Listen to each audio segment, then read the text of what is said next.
de hoje eu venho compartilhar com vocês a minha experiência de leitura com os livros Hábitos Atômicos e Táticas do Amor. Vale lembrar que esse é aquele vídeo em que eu compartilho a minha experiência, mas eu não revelo nada tão importante da história como o desfecho ou aquele acontecimento que pode estragar a sua experiência de leitura. Então pode assistir esse vídeo tranquilamente, porque não teremos nenhuma revelação bombástica, apenas a minha experiência, se o livro atingiu as minhas expectativas e principalmente se ele entrou ou não na minha lista de favoritos do ano. Confesso que eu achava que sabia muito sobre hábitos, mas após a leitura desse livro eu descobri que eu só sabia o básico e que eu estava praticamente vivendo uma mentira, porque a construção de um hábito, como implementar um bom hábito na sua vida, como remover um mau hábito da sua vida, tem toda uma metodologia, tem todo um processo, um sistema, e eu não tinha conhecimento disso, então foi muito bom que eu escolhi esse livro para ser a minha primeira leitura do ano. E para vocês terem uma ideia, esse foi um livro que entrou na minha lista de favoritos não só do ano, mas também de todos os livros que eu já li até agora, porque é um livro que traz um conteúdo assim que você sente ao longo da leitura que você já vai melhorando muitos hábitos que estão presentes na sua vida. Mas vamos lá para qual é o conteúdo desse livro e o que ele traz de legal, qual foi a minha experiência ao longo da leitura. Esse é um livro que o autor apresenta uma metodologia baseada em 4 leis para você adicionar um hábito ali no seu dia a dia ou remover um mau hábito do seu dia a dia. E ele vai mostrando exatamente como você vai criando esse sistema para manter esse hábito ou remover esse hábito de forma que o ambiente, por exemplo, te ajude a atingir esse objetivo, ou até mesmo que esse hábito ele esteja ali alinhado com a sua identidade, porque às vezes a gente vê algo que outra pessoa está fazendo e a gente quer inserir também aquele hábito no nosso dia a dia, e aí a gente acaba descobrindo que a nossa rotina é completamente diferente e que nós precisamos fazer diversas adaptações para que aquele hábito funcione na nossa vida e esteja alinhado também com a nossa identidade e com os nossos valores, porque se ele não está alinhado com identidade e valores, a chance de que você vai fracassar aí nessa jornada, seja para adicionar um hábito ou remover um hábito, serão enormes. Então vamos lá para as explicações do autor. Eu até peguei aqui um texto que está exatamente na página do livro, assim fica mais fácil para vocês entenderem um pouquinho de cada uma dessas leis, e eu vou compartilhando um pouco da minha experiência também ao longo desse vídeo. A primeira lei fala que você precisa tornar o hábito claro. Criar um hábito como ler mais é uma causa válida, mas esse objetivo não fornece instruções sobre como e quando agir. Portanto, seja claro, depois de escovar meus dentes, lerei. Quanto mais restrita a vinculação de seu novo hábito for a uma sugestão específica, melhores serão as chances de perceber a hora de agir. E é muito interessante porque você realmente precisa colocar ali um horário específico, entender a sua rotina e colocar aquele hábito ali naquele momento do seu dia. Então eu percebi, por exemplo, que quando eu colocava fazer a leitura de um livro durante 30 minutos todos os dias, no meu caso, eu sempre coloquei à noite. E o que eu percebi é que à noite eu estava tão cansada que eu não conseguia prestar atenção no que eu estava lendo, ou eu estava lendo e ficava extremamente cansada e acabava meio que abandonando a leitura ali, naqueles 30 minutos que eu deveria fazer a leitura do livro. E foi exatamente nesse momento que eu mudei esse hábito para o período da manhã e notei que eu não fugia desse hábito e ele funcionava perfeitamente ali com a minha rotina. Então vale a pena você entender exatamente em qual momento ali do seu dia esse hábito terá mais chances de sucesso. A segunda lei fala que você precisa tornar o hábito atraente. Precisamos tornar nossos hábitos atraentes porque, antes de tudo, é a expectativa de uma experiência recompensadora que nos motiva a agir. No meu caso, eu percebi como o consumo excessivo de açúcar estava fazendo mal, não só para o meu corpo, mas também na questão ali de aspecto da pele. Então eu fui reduzindo o consumo aos poucos e assim, levou em torno de 1 semana para 2 semanas para que eu conseguisse começar a ver os resultados e o impacto positivo de ter reduzido esse consumo de açúcar no meu dia a dia. Então é importante que você tenha uma recompensa ali de eu vou fazer aquilo, mas o que eu tô ganhando em troca com essa mudança, com esse hábito, seja adicionando algo ou removendo algo ali do seu dia a dia. A terceira lei fala para tornar o hábito fácil. A forma mais eficaz de aprender é praticar, não planejar. A formação do hábito é o processo pelo qual um comportamento se torna progressivamente mais automático através da repetição.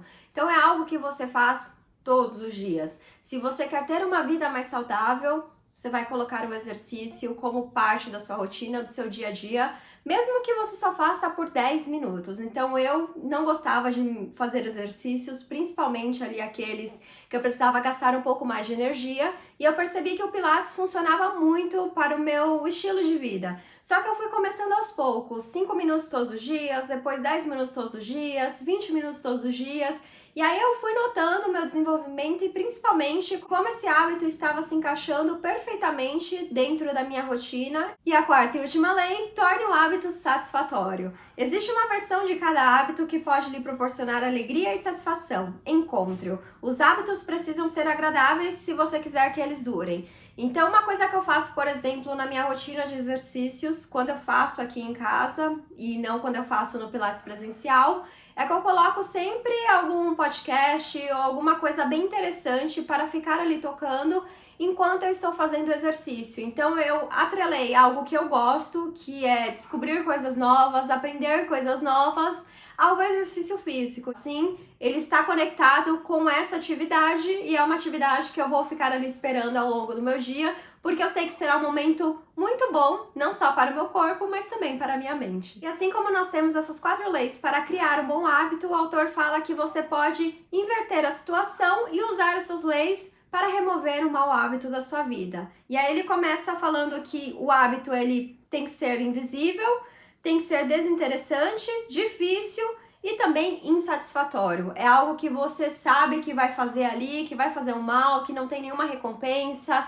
Tenta atrelar algo chato mesmo, porque é só assim que esse mau hábito não vai voltar para te assombrar, principalmente com as consequências negativas que estão ali conectadas com ele. E por fim, o autor levanta um ponto muito importante que eu só percebi depois de ter feito a leitura desse livro, que é como o ambiente influencia no sucesso ou fracasso de você criar um bom hábito ou de remover um mau hábito da sua vida. Eu, no meu caso, eu sempre gostei de doces, por exemplo, chocolates. E aí eu comecei a perceber que eu deixava os chocolates aqui no meu quarto, eu comia mais chocolates e acabava deixando as frutas de lado, porque tinha todo um trabalho ali de cortar a fruta, de preparar a fruta, sendo que o chocolate estava ali do meu lado, era super fácil, eu pegava, estava com fome. Então eu troquei isso, deixei a fruta mais próxima ali do que eu fazia no meu dia a dia, principalmente a questão do trabalho, e retirei o chocolate. E aí o que eu fiz? Tem um lugar aqui em São Paulo, que é uma doceria que eu amo. Então, se eu estou com vontade de comer doces, eu vou até aquela doceria. Só que eu preciso atravessar a cidade para chegar naquela doceria. Ou seja, eu tornei esse hábito um hábito muito difícil de ser inserido na minha vida, porque toda vez que eu precisar comer um chocolate, por exemplo, eu penso 10 vezes, porque eu vou precisar atravessar a cidade, vou gastar gasolina. Tem toda a questão do estacionamento também, tem o meu tempo. Em resumo, tudo que eu compartilhei aqui é só 1% de todo o conteúdo que há nesse livro, que entrou na minha lista de favoritos. É aquele tipo de livro que transforma a sua vida. Você acha que tem conhecimento sobre hábitos e aí você descobre que não tem todo aquele conhecimento. E o mais legal dele é que você vai, ao longo dos dias, semanas, meses, anos, sempre olhando o livro, fazendo a releitura de alguns trechos, pegando a metodologia, testando, principalmente naqueles momentos da vida que tem muita coisa acontecendo e você acaba perdendo o controle daquela rotina ou daquele hábito que estava presente nela há muitos anos. É um livro que você deixa ali próximo de você, que você tem a versão no formato físico. Eu farei a compra dele no formato físico, porque eu realmente notei diversos benefícios, não só durante a leitura, mas também após essa leitura. E agora eu fico constantemente vendo algumas coisas que o autor mencionou lá, sempre que eu estou pensando em criar um bom hábito ou remover um bom hábito aí da minha rotina. Uma leitura leve, divertida e com uma pitada de romance que aquece o nosso coração. Foi assim que eu me senti ao terminar a leitura do livro Táticas do Amor. Esse foi um livro que eu vi várias pessoas comentando, porque acabou fazendo aí um sucesso entre os leitores. E eu pensei, já fiz a leitura de um livro mais denso, mais complexo, que foi Hábitos Atômicos, por que não fazer a leitura de um livro leve, que tem essa promessa mesmo de trazer uma história divertida e com aquele romance que a gente sempre gosta de encontrar nos livros. Esse é um livro que traz a história entre Brie, que é uma bailarina, e do Nathan, um jogador de futebol americano, e eles têm uma amizade muito especial que vem de anos. Eles se conheceram quando ela tinha 17 anos, ele também estava no colégio, E aí ela tava correndo e acabou encontrando com ele. E aí eles fizeram meio que uma rotina, um hábito de correr todas as terças no período da manhã. Só que ela estava com aquele sonho de ser uma bailarina profissional e ele estava com o sonho de se tornar um jogador de futebol americano de sucesso. Ele tinha uma realidade diferente porque a família dele era extremamente rica, então ele sentia que ele nunca precisava batalhar pelas coisas, mas ele dava ao máximo porque ele precisava provar para todos que tudo aquilo que ele estava fazendo não foi dado ali de mão beijada para ele só porque os pais dele tinham dinheiro. Já ela veio de uma família com poucos recursos financeiros, ou seja, ela precisava trabalhar muito mais, e principalmente os pais dela, para que ela conseguisse atingir esse sonho de se tornar uma bailarina profissional. Mas vem a vida e acaba fazendo com que ela se envolva no acidente, e esse acidente faz com que o sonho dela de se tornar uma bailarina profissional acabe de repente, e ela se afasta do Nathan porque ela sabe que ele vai largar tudo para cuidar dela e ajudá-la nesse momento tão difícil da vida. Aí ela se afasta, ele segue a carreira dele, se torna um jogador de futebol americano extremamente famoso, rico, e ela se torna uma professora de balé, batalhando ali ao máximo para pagar um estúdio em que ela oferece aulas mais baratas para aquelas crianças mais carentes. Eles se encontram nessa nova cidade em que ela está com esse estúdio e voltam com aquele hábito de correr cedo todas as terças pela manhã. O que o Nathan não sabe é que a Brie é apaixonada por ele desde o momento em que eles se conheceram, mas ela esconde esse sentimento porque ela não quer, de alguma forma, estragar essa amizade especial que existe entre eles. Uma amizade que, inclusive, acaba gerando um certo ciúme entre todas as namoradas dele, porque as namoradas acabam vendo ali aquela intimidade entre dois amigos, muito especial, e elas ficam pensando por que você continua com essa amizade com ela, você tem que escolher entre ela ou eu, e ele sempre acaba escolhendo a Brie. Mas é claro que a história precisava de uma grande reviravolta, porque a Brie vai para uma festa ali com todos os jogadores, na comemoração de aniversário de um deles, e aí ela fica bêbada. E durante esse momento que ela fica bêbada, ela acaba conversando com uma jornalista que ela não sabe que é jornalista, e no dia seguinte ela vira tendência nas redes sociais, porque no vídeo ela fala que ela é secretamente apaixonada pelo Nathan e que se ela pudesse, ela apagaria todas as mulheres que já apareceram na vida dele. E aí vira assim uma coisa gigantesca, e ela tenta de alguma forma esconder esses sentimentos verdadeiros, falando para ele que tudo aquilo que foi compartilhado no vídeo, na verdade, foi a bebida falando, não foi ela. Só que ele começa a notar alguns pequenos sinais ali que dizem o contrário do que ela está falando. E aí vem a representante de relações públicas dele, a agente dele também, e eles falam que é interessante eles terem um namoro falso durante alguns meses, porque uma marca está querendo patrociná-los e eles vão ganhar um bom dinheiro com isso. O Nathan não se preocupa tanto com o dinheiro e com o contrato, porque ele já tem vários, ele é extremamente rico, mas a Brie vê ali como uma oportunidade dela de realmente conseguir pagar o estúdio dela e ajudar mais crianças carentes a encontrarem um pouco de sucesso ou conforto até mesmo no balé. E aí ela toma a decisão de sim seguir adiante aí com essa propaganda falsa do namoro deles.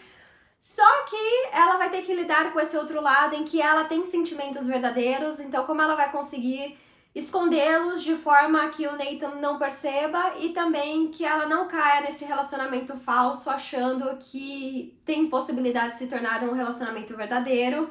É aquele tipo de livro que você já sabe o final quando você está fazendo a leitura dele. Logo nos primeiros capítulos você sabe exatamente qual será o desfecho, mas você fica com aquela dúvida de como a autora vai desenvolver a história de tal ponto que uma amizade se transforme em algo mais, sendo que você tem ali aquele receio de estragar essa amizade especial se a outra parte não retribuir aquele sentimento que você tem, que vai além da amizade. Porém, o que eu não estava esperando nessa história e que foi uma surpresa muito positiva ao longo da leitura foi a presença dos amigos do Nathan, que tem uma personalidade maravilhosa, você acaba dando altas risadas quando eles estão presentes nos capítulos, e é interessante ver como essa amizade vai ajudando o casal protagonista a mudar esse relacionamento de só uma amizade para algo mais durante esse processo em que há um contrato de um namoro falso aí para ser apresentado para os fãs deles e também para a mídia. E sim, eu tenho essa expectativa de que a autora, nos próximos livros,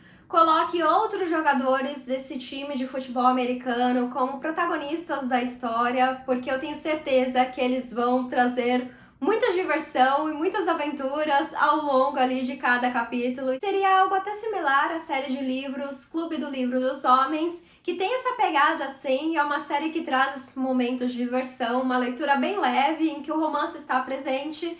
Então eu tenho essa expectativa de que a autora faça isso também com esses livros. Não sei se esse livro faz parte de uma série, mas se fizer, eu quero ir muito ler as próximas continuações. E se você está buscando uma leitura com essa pegada mesmo de diversão, bem leve, com aquela pitadinha de romance, fica a recomendação porque é um livro muito gostoso. Eu comecei a fazer a leitura dele e quando eu vi eu já estava na metade do livro e da metade para o desfecho eu não consegui parar a leitura, porque os momentos eram tão legais, engraçados e divertidos e tinham aquela pegada mesmo de romance, aquela transformação entre o casal protagonista, que eu não conseguia parar a leitura. Eu parava a leitura e pensava, só vou ler mais um capítulo. E nessa eu terminei a leitura do livro em 2 dias. Então fica a recomendação para quem está buscando um livro nesse estilo. E aí, gostaram dos livros que foram mencionados por aqui? Vocês já fizeram a leitura deles? Ou há outros livros que entraram na sua lista de favoritos? Deixa aqui nos comentários. E eu vou ficando por aqui. Um grande beijo e até a próxima. Tchau!